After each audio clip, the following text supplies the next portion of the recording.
15వ తేదీ మార్చి నెల 2026వ సంవత్సరం. ఈరోజు దేవుని వాగ్దానము. ద్వితీయోపదేశకాండము 8వ అధ్యాయము 18వ వచనము. మీరు భాగ్యము సంపాదించుకొనుటకై మీకు సామర్థ్యము కలుగజేయువాడు ఆయనే. సహోదరి సహోదరులారా, మనము కలిగి ఉన్న ప్రతిదీ ప్రభువు యొక్క కృప.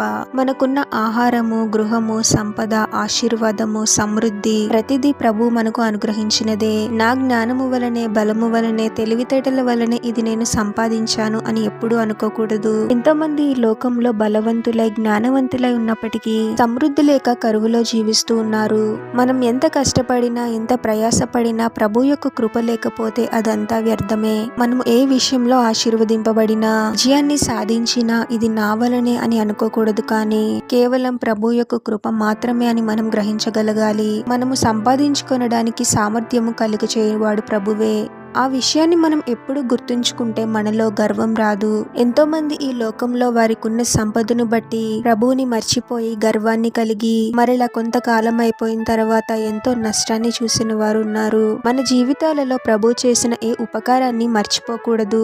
కాబట్టి ఏ విషయంలో గర్వాన్ని కలిగి ఉండకుండా ప్రతిదీ ప్రభు యొక్క కృప మాత్రమే అని గ్రహించి తగ్గింపు గల స్వభావాన్ని కలిగి ఉండాలి.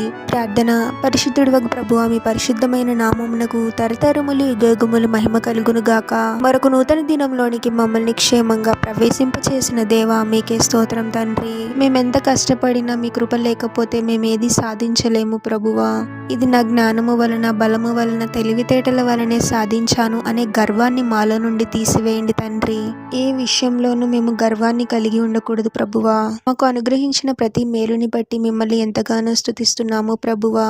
మాకు సామర్థ్యం కలుగు చేసిన దేవుడవు నీవే అని గ్రహించి మమ్మల్ని మేము తగ్గించుకొని మిమ్మల్ని హెచ్చించే వారముగా మమ్మల్ని దీవించమని ఈ ప్రార్థనలో ఏకీభవిస్తున్న ప్రతి ఒక్కరిని పేరు పేరున దీవించి ఆశీర్వదించి అభిషేకించమని, వారు చేసే ప్రతి పనిలో మీరే వారికి తోడుగా ఉండి వారిని అన్ని కీడుల నుండి, అపాయముల నుండి మీరే వారిని రక్షించమని ఈ మా మనవులన్నీ యేసుక్రీస్తు వారి పరిశుద్ధ నామంలో అడిగి వేడుకొనుచున్నాము తండ్రి. ఆమేన్.